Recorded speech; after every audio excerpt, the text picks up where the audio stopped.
You know what's one of the funnier ideas that we all had somewhat lodged into the back of our heads even before the 2020 Stanley Cup Playoffs began?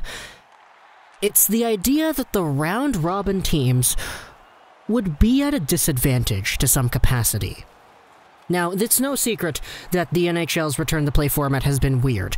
It's weird to have a bubble, it's weird to have 24 teams instead of 16, it's weird to have round-robins and preliminary games and qualifying series and play-in series. It's a weird format, but we've got some weird times in our hands, so we kind of needed a weird format to complement that and reflect in order to actually bring hockey back in a way that many fan bases thought was quote-unquote fair. And I say quote-unquote because many people were kind of pissed off that Montreal and Chicago were included, and what happened? Both of them ended up making the playoffs. So there certainly was a lot of debate as to what this format would be like and who would have the upper hand. But an idea that presented itself quite commonly throughout the media, and in fact an idea that I was thinking about myself personally as well, was that the play-in series teams had the potential of besting out the round-robin teams. Mostly due to one primary philosophy. The idea that the play-in teams have already battled themselves through a series. The play-in teams already had the experience of going up against another team in the bubble in a best 3 out of 5 format, and the play-in teams already played games that were meaningful. The round-robin teams, on the other hand, people were saying because the round-robin teams are playing games for seeding purposes against other round-robin teams that have technically no bearing as to whether or not they're going to be in or out of the playoffs, there's an ability for these teams to kind of take it easy while they're playing against each other. While the play-in teams are out there calculating and trying to eliminate each other, the round-robin teams are just chilling, you know? 0 goals for and a few games played. Hey, that's all good. We're not going to get eliminated. We're guaranteed a spot in the final 16. And it's an idea that presented itself that because the play-in series had this intensity that was unmatched by round-robin play, that the potential for upsets in round 1 of the actual playoffs did exist. Because the round-robin teams would just be waking up from their long nap of playing chill, relaxed hockey games in a round-robin format and going up against the play-in teams that have already been on a high, that have already been playing intense hockey, and that have already been in the game. That's the idea that presented itself, and many people thought that idea had some sense of truth about it. But here we are today, it's Friday, August 21st, it's 12 p.m. at the time of this video's upload, which is great because there are no hockey games going on right now. There's only been one play-in series team to actually win! We have 2 series left! Vancouver, Montreal are the only 2 remaining play-in series teams in the first round, and there isn't a guarantee that either of them is going to win. But other than that, every single round-robin team, with the exception of the Washington Capitals, has won their series.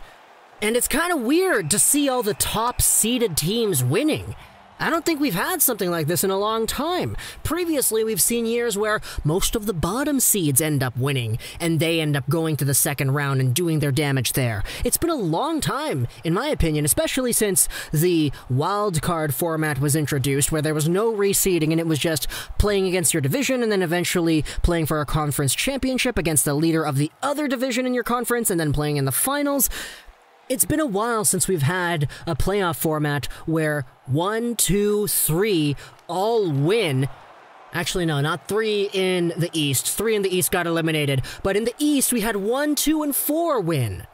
So let's go over all this over here and just dissect what happened, because all the momentum that people thought that the play-in series teams would have, it was just quickly shut down, and it was taken completely away by the round-robin teams. In the West, we started off with Vegas-Chicago. The 8th-seeded Chicago Blackhawks, technically 12th seed, that was actually moved up because they eliminated the Oilers, playing against the number 1 Vegas Golden Knights. People were like, you know, the Golden Knights have been really good, they haven't lost a game in the round-robin, but Chicago, man, they just bested out McDavid. Chicago just ended up defeating what was the best return-to-play team in the West that was in the play-in series, and that was Edmonton. People were saying, you know what, Chicago could potentially win a few games, maybe even squeak out of the first round. And I was one of those guys. I said that Chicago has this weird ability to just win hockey games when they matter, off of the leadership of Kane, Taves, and Keith, and all those guys. Corey Crawford was really good too.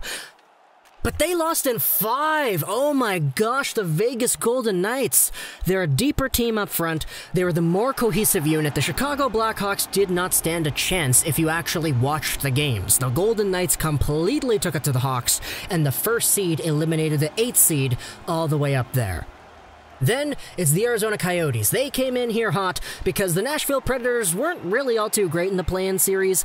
I'm certainly not going to be the first one to admit this, but the Predators didn't really look all too great in the play-in series, and the Coyotes took advantage of that. They really went ham on the Predators in the play-in series, and as a result, they got themselves an easy ticket as the 7th seed to play against the Colorado Avalanche, who were the 2nd seed in the round robin, and the Avalanche just absolutely whooped the Coyotes. We saw bad performances out of guys like Kessel. We saw Taylor Hall not really doing his thing. We saw Darcy Kemper play really well for certain periods of time, but it just wasn't enough.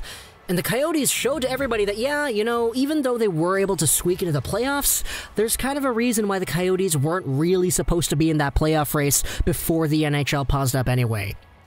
And as for Colorado, we saw that Colorado is still the absolute powerhouse that people have believed them to be this entire season. And there was no doubt in anybody's mind watching the actual games that the better team would win here.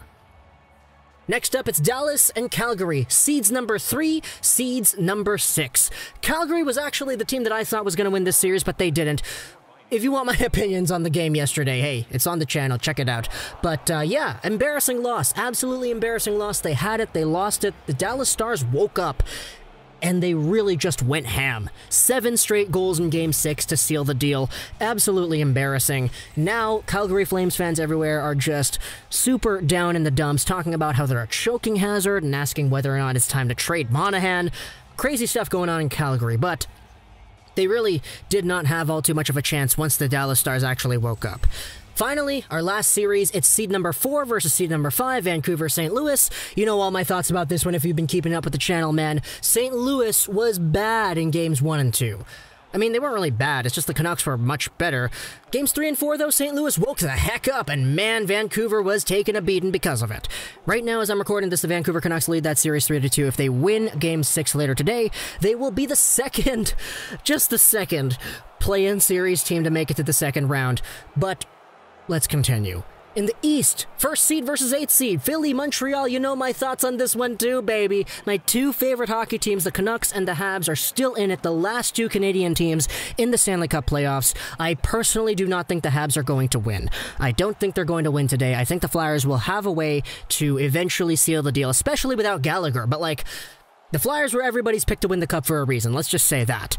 Then going over onto our second round matchup, Columbus-Tampa Bay. Not gonna lie, I was one of those fools who said that Columbus was gonna take this one. I said it was gonna be in 7 games, but the Tampa Bay Lightning, John Cooper, they all had other ideas in mind. They win 4-1, and really that's a series that honestly could have ended a different way if a few certain factors were kind of changed. Obviously, the Blue Jackets losing in overtime twice doesn't feel good. The Blue Jackets blowing that lead in game number 5 doesn't feel good. Just gotta ask John Tortorella to see how that feels, but the Lightning, in a position where many people thought they had the potential to lose, ended up not losing, and really that Game 1 overtime just kind of set the pace for the rest of the entire series.